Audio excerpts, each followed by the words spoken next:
Olá, alunos do sexto ano, aqui é a professora Raira, da disciplina de Filosofia do Colégio Santa Rita, e nós vamos dar continuidade às aulas de Filosofia, na qual nós iremos fazer a resolução das páginas 50 e 51 do livro de vocês. Então, quero que vocês peguem os livros, tá bom? E os cadernos para acompanhar na resolução das atividades. Só que antes de iniciarmos de fato, sobre essas atividades de vocês, que a gente vai retomar falando um pouco sobre Heráclito e Parmênides. Eu vou fazer um pouco a gente vai retomar, sobre o assunto, na qual eu vou falar um pouco sobre eles. Bom, na aula anterior a gente falou o quê? A gente iniciou o capítulo falando sobre a aparência e a essência das coisas. Não foi? O que seria isso, professora? Bom, algumas pessoas, alguns animais mostram como a aparência pode nos enganar. Então, muitas coisas na natureza parecem ser de uma maneira, mas quando nós investigamos ou chegamos mais próximo, descobrimos que são diferentes. Como, professora? A baleia, Quando a gente olha a baleia, por estar no mar e tudo, muitas pessoas a associam como um peixe, só que a baleia é um mamífero.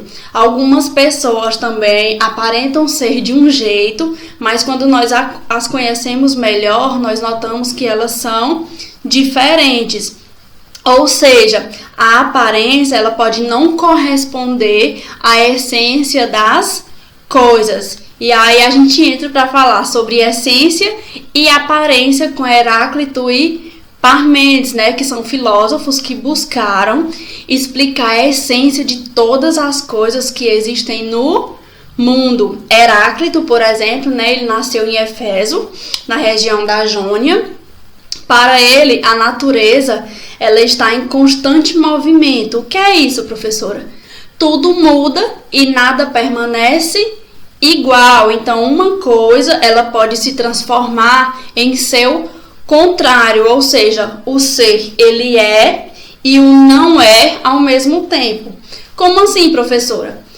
Vocês são jovens, mas depois vocês vão se tornar adultos, Um animal ele pode aparentar ser carinhoso, mas depois ele pode se tornar um animal feroz. Então, uma coisa ela pode se transformar em outra, e também pode se transformar em seu contrário. Para além disso, Heráclito também fala que o mundo ele é ordenado por uma razão, que ele vai chamar de logos universal. Vocês lembram que ele vai falar do logos universal e do logos individual? Que seria o logos individual? O ser humano, tá bom? O exemplo do ser humano.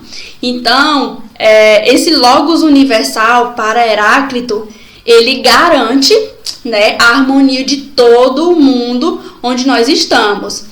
E aí, qual seria a origem de tudo para Heráclito? Seria o fogo. Hoje nós vamos retomar um pouco, tá bom? Sobre os filósofos pré-socráticos e o que cada um pensava. No final da aula a gente vai fazer um quiz, então assistam a aula completa, viu?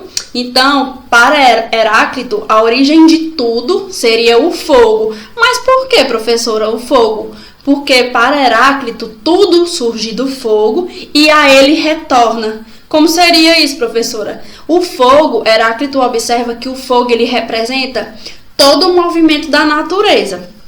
Tá bom? Então, por isso que ele acreditava que o fogo seria aí a origem das coisas, tá bom? Bom, e aí a gente entra para falar um pouco sobre Parmênides. Professora, quem seria Parmênides? Parmênides ele nasce em Eleia, como a gente estudou no capítulo anterior.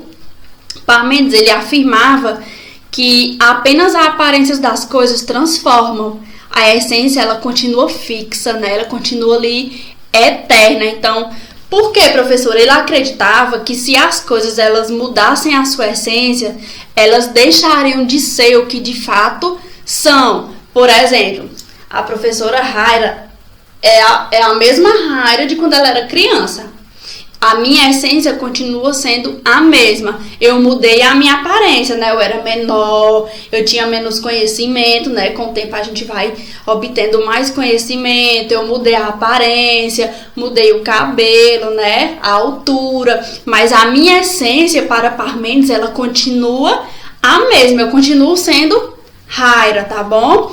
E aí ele vem para a origem de tudo. O que seria para Parmênides a origem de tudo, gente? Seria o ser. E esse ser, ele é responsável pela realidade de todos os seres e as coisas existentes no mundo. E esse ser, para Parmênides, ele seria eterno e imutável, ou seja, ele não muda, tá bom? E a gente também estudou Zenão. Não sei se vocês lembram. Zenão é quem vai falar aí um pouco sobre a corrida de Aquiles. Zenão, ele também nasceu em Eleia, como Parmênides, tá? Ele vai ser discípulo de Parmênides e ele defendia as ideias de seu mestre, tá? Então, ele afirmava, Zenão, que o ser, ele também é eterno. Observem que ele tem aí o mesmo pensamento de Parmênides e que a mudança, ela seria um engano dos nossos sentidos. E aí ele fala do movimento, por exemplo, que o movimento seria uma ilusão dos nossos sentidos, que aí ele entra para falar sobre a argumentação que ele utiliza, o paradoxo. Lembra da corrida de Aquiles e da tartaruga? Se ele colocava a tartaruga no meio do caminho e Aquiles, né, lá no final. E aí depois falar, já. Qual é a ideia que a gente tem? Que mesmo Aquiles estando lá atrás, ele vai passar da tartaruga por conta da lentidão da tartaruga, não é? Só que, gente, eles traz a ideia de Aquiles, né, o paradoxo de Aquiles, para explicar que o movimento, ela é a ilusão dos nossos sentidos. Como assim, professora? Que a ideia que nós temos é que, através dos nossos sentidos, que Aquiles irá passar, mas que, de fato, a tartaruga, ela continua na frente de Aquiles, tá bom? Bom, então, a partir disso, a gente vai agora aí começar as questões, certo? Bom, nós vamos relembrar os conceitos. Escreva P para as ideias de Parmênides e H para de Heráclito. A primeira alternativa, letra A. O ser é imóvel, uno, eterno, indivisível e indestrutível, como também é pleno. Quem é que vai falar disso, gente? Que o ser é imóvel, que o ser não muda? Parmênides, tá bom? Parmênides é quem vai dizer que só muda a nossa aparência, a nossa essência, ela continua ali, tá? Ela continua imutável, ela não muda, certo? O movimento é a essência da natureza. Movimento ou mudança. Quem vai falar disso? Heráclito, tá bom? Ó, H. Letra C. O ser é e não é ao mesmo tempo. Quando ele fala, gente, o ser é e não é, ele tá dizendo que a pessoa pode ser uma coisa e pode ser outra. Quem é que vai falar disso? Vai ser Heráclito também, tá? Ó, H. E a letra D, o movimento ou a mudança é algo apenas aparente, ou seja, a essência, o movimento, a mudança é aparência, ou seja, é algo que pode nos enganar. Os sentidos, por exemplo, podem nos enganar. Quem é que vai falar disso? Parmênides, certo? P. Vamos aí para as questões 2 e 3 para a gente marcar a alternativa correta. 2. A segunda questão. Para Heráclito, o eterno movimento da natureza não acontece de maneira desordenada, mas harmonicamente. Existe uma razão ou inteligência que governa o universo. E o filósofo chamou essa razão de... Qual seria, gente? Essa razão que governa o universo, que transforma o universo em uma harmonia, seria Logos. Lembrem de Logos universal. O ser humano seria o Logos individual, tá bom? Então, aí é letra C. Coloquei aí, ó, Logos, letra C. Terceira questão. Os argumentos de Zenão tinham o objetivo de... Letra A. Levar as ideias dos opositores de Parmênides a uma situação absurda. Letra B. Propor a unidade entre o pensamento de Parmênides e o de Heráclito. Como se o pensamento de Heráclito e Parmênides eram opostos? Observem aí, tá? Letra C. Mostrar que o pensamento é um caminho muito limitado para conhecer a verdadeira realidade. Letra D. Comprovar que o movimento está presente em toda a natureza, opondo-se à ideia de que existe algo fixo, eterno e imutável.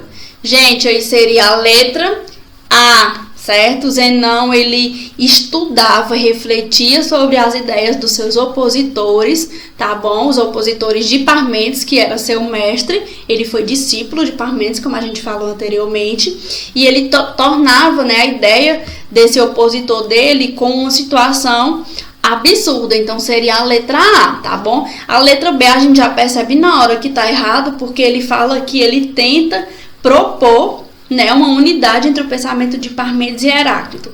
Como, né, gente, se eram pensamentos opostos e ele foi discípulo de Parmênides. Então, a letra B tá errado. A letra C também, mostrar que o pensamento é um caminho muito limitado, aí já tá errado, né, para conhecer a verdadeira realidade. E a letra D, comprovar que o movimento está presente em toda a natureza. Lembra que ele falou que movimento é uma ilusão, certo? Ilusão dos nossos sentidos, então aí já está errado. E opondo-se à ideia de que existe algo fixo, eterno e imutável. Então aí observem quando ele fala o movimento está presente em toda a natureza, já está errado, certo? Vamos aí para a quarta questão. E aí eu coloquei a terceira letra A. O princípio da identidade é frequentemente expresso da seguinte maneira: A é igual a A. Ou seja, uma coisa tem as características dela mesma. Quem é que vai falar disso? Vamos continuar aí a questão. Em que medida essa ideia já estava presente na ideia sobre o ser de Parmênides? Lembra que Parmênides é quem fala da nossa essência? Vamos lá, foi que eu coloquei para vocês, ó. Parmênides, ele defendia que por trás da aparência instável, ou seja, que nossa aparência ela pode mudar, né? Ela vai mudar. Existia nas coisas algo fixo, que seria a nossa essência. É algo fixo e imutável, que era a nossa essência. E identificava o que cada coisa era de fato. Desse modo, para ter uma identidade, as características essenciais têm que ser fixas, né? Elas não podem mudar. O que mudaria para Parmênides seria a nossa aparência, certo? Então, sempre lembrem, para Heráclito, o movimento, né, seria a natureza de todas as coisas, né? A mudança. Já para Parmênides, o que muda, o que pode mudar é a nossa aparência. A nossa essência jamais irá ser alterada, certo? Vamos aí para a quinta questão. A citação a seguir, ela foi retirada da obra Crônicas de Bustos Domini. Os escritores Jorge, né, e Adolfo, e aí leia e em seguida responda as questões. Aí tem aí o trechinho, a citação. Tudo já se sabe, revestirá a amorfa contextura de praxe. E aí tem explicando o que é cada coisinha no cantinho. Amorfa é em forma determinada, contextura é uma ordem e praxe de costume. A gente tem a mania de dizer, aquilo ali é de praxe, ou seja, de costume, né? As pessoas fazem aquilo diariamente ou cotidianamente. Hoje como ontem, amanhã como hoje e sempre igual. E aí vamos para as alternativas. Letra A. Identifique diferenças entre a ideia contida no trecho e a ideia da teoria de Heráclito. Heráclito é quem vai falar o quê? Que tudo muda, as coisas estão em constante movimento e mudança. Observem que na citação tem assim, hoje como ontem, amanhã como hoje e sempre igual. Ou seja, não vai mudar, ok? Observem aí o texto. Diz que as coisas serão sempre iguais, né? Hoje como ontem, amanhã como hoje e sempre igual. E Heráclito vai falar exatamente o contrário, né, gente? Então vamos aí. O que foi que eu coloquei para vocês na quinta? Quinta letra A. O trecho expressa a ideia de que as coisas se repetem continuamente, ou seja, se mantêm iguais sem qualquer alteração, né? Para Heráclito, por outro lado, argumentava o que, gente? Que as coisas estão em constante transformação, estão em constante mudança. Então é isso que está aí a diferença entre Heráclito e o que tem no texto. O texto fala que as coisas permanecem, né, iguais, enquanto para Heráclito as coisas estão sempre em constante transformação, mudança. Vamos aí para a letra B. Você concorda com a citação? Justifique. Bom, essa alternativa, gente, é pessoal. Vocês vão dizer se vocês concordam, né, que as coisas continuam sempre as mesmas ou não. E aí eu coloquei, né, que vocês devem refletir sobre as aparências, as experiências, as concepções de vocês e inclinar-se aí mais a concordar com Heráclito, que diz que as coisas mudam, né? Existe uma mudança que está em constante transformação, ou com Parmênides quando ele defende a imutabilidade das coisas, ou seja, que as coisas permanecem iguais. Bom, vamos aí para a próxima. Sexta. Observe a tirinha e em seguida responda as questões. Gente, caso vocês tenham alguma dúvida das questões, por favor, pode entrar em contato comigo, tá bom? Que a gente tira todas as dúvidas de vocês. Vamos para a tirinha. Começa aí, ó. Bom, você acha que as pessoas mudam de verdade? O menino vai dizer: claro que sim, eu sinto que mudei bastante desde o ano passado. E a garota diz: eu quis dizer para melhor. Bom, gente, o que é que isso fala? Fala um pouco sobre aparência e essência, certo? Vamos aí para as alternativas. Letra A. O que um seguidor das teorias de Parmênides responderia à pergunta feita no primeiro quadrinho? Qual é a primeira pergunta feita no quadrinho? Você acha que as pessoas mudam de verdade? Ou seja, elas mudam por completo? O que é que Parmênides diz? Que a nossa essência ela não pode mudar, só muda a nossa aparência. Então, a gente já percebe que seria o contrário. Ou seja, os seguidores da teoria de Parmênides não iriam concordar, né? Iriam dizer que não. Por que não? Por que eles não iriam concordar com isso? Como eles iriam responder? Iriam dizer primeiramente que não, porque só muda a nossa aparência, a essência ela continua estável, certo? Ela continua ali sem se transformar, certo? Foi o que eu coloquei na sexta para vocês. Letra A. Alguém que defendesse as teorias de Parmênides responderia negativamente à pergunta, ou seja, iria dizer não. Pois esse filósofo, ele afirmava que as coisas só mudam na aparência, porém não na essência, ou seja, a essência não muda, ela é imutável. Se algo mudasse a essência, deixaria de ser o que é, ou seja, ele tem que ser, de fato, aquilo ali, porque, por exemplo, se a professora Raira perder a essência dela, ela não vai ser mais a professora Raira, tá bom? Você é outra pessoa. Então, Parmênides pensava dessa forma. Vamos aí para a letra B.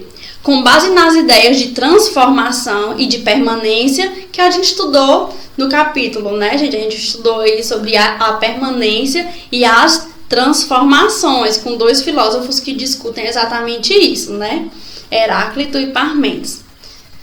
Então, vocês vão ter que criar uma tirinha, né, ó, com base nas ideias de transformação e de permanência, criem uma tirinha. Então, vocês vão ter que criar um desenho, né, uma tirinha falando sobre isso. Então, vocês podem falar sobre a aparência, sobre a essência do indivíduo, né, falar sobre o que vocês acreditam entre esses dois filósofos, né, quem defende aí Heráclito e quem defende Parmênides. E aí eu coloquei para vocês, ó, vocês devem recorrer às noções de movimento ou mudança e imobilidade ou permanência que foram estudadas nesse capítulo, certo? Então vocês vão falar aí sobre a noção de movimento e mudança, que é Heráclito, ou sobre a permanência das coisas, da nossa essência, que seria Parmênides, tá bom? Vamos aí para a sétima questão. Neste capítulo, você entrou em contato com o paradoxo de Zenão, né? Na corrida de Aquiles, que a gente até falou no início da aula.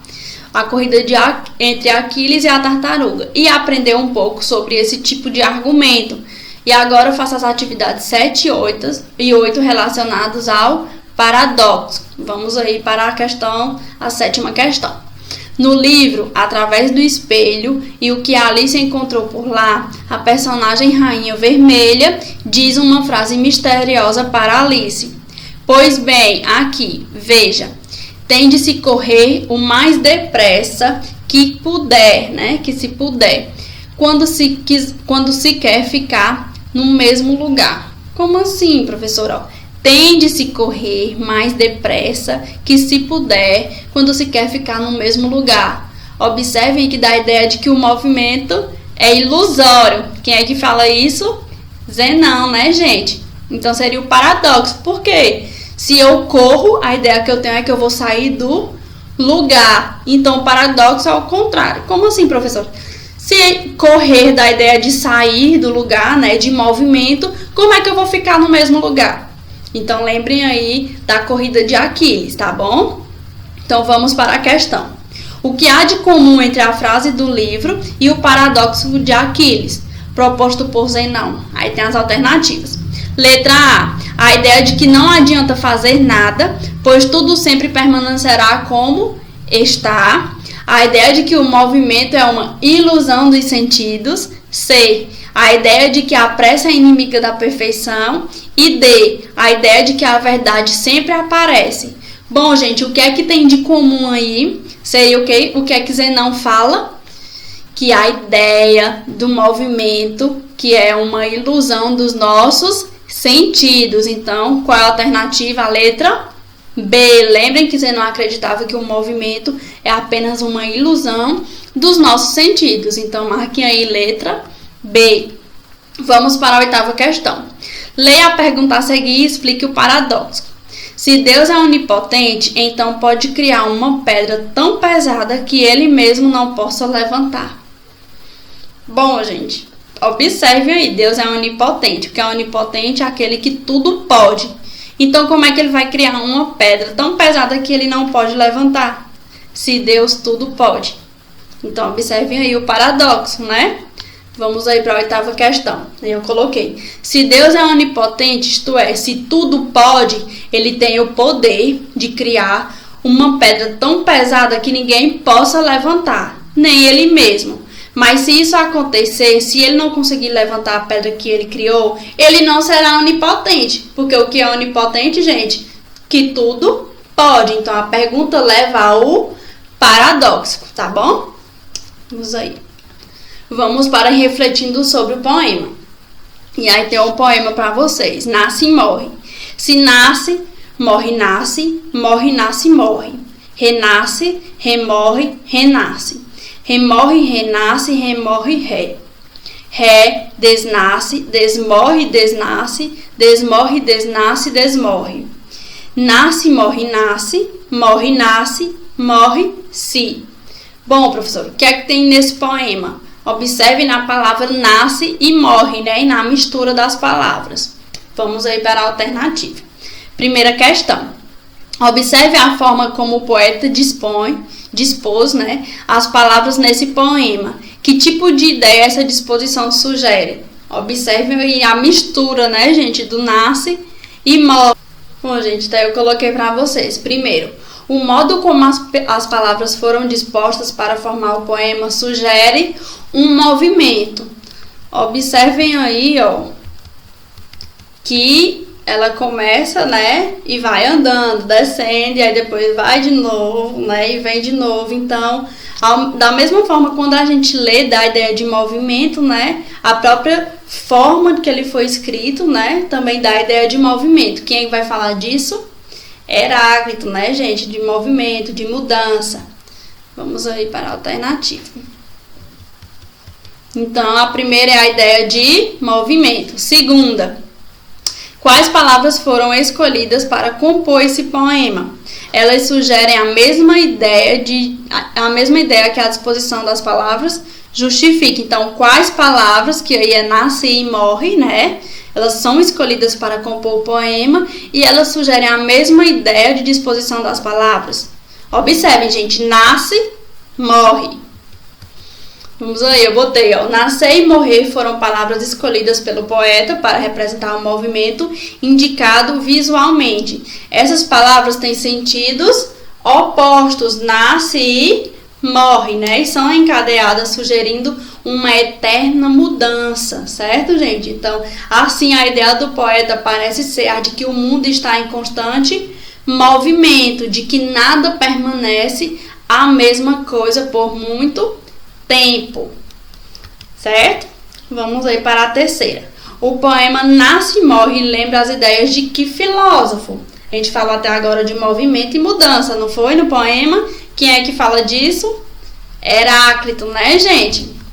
Então, ó, terceiro, a poesia de Haroldo de Campos lembra as ideias de Heráclito, que para ele a característica principal da natureza é a mudança e o movimento. Então, o filósofo defendia que há uma eterna transformação no mundo e que tudo aquilo que nasce um dia morrerá também, certo? Então, fica aqui a resolução das questões. Qualquer dúvida, certo? Entrar em contato com a professora que a gente tira. Espero que estejam sem dúvidas, né? Que lembrem de todo o assunto.